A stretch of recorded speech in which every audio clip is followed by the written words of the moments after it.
From the temple came a voice.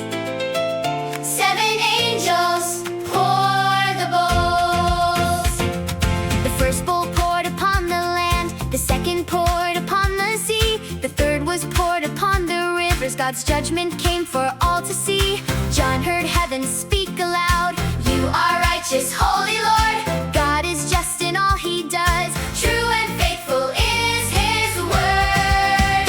God is holy, God is just.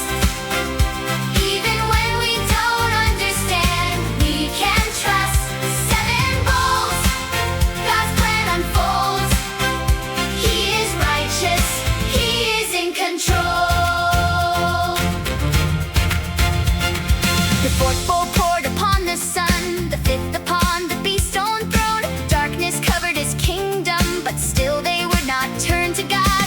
Even after all they saw, people would not change their ways. They would not repent and turn. They would not give the Lord their praise. How many bowls? 7. Who poured them out? 7 angels. What did they show? God's judgment. What should we remember?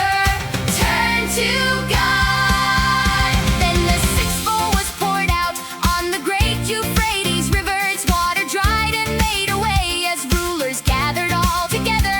John saw spirits going out, gathering kings from every land to a place called Armageddon for the battle that was planned. Behold, I am coming like a thief. Blessed is the one who stays awake. Revelation 16.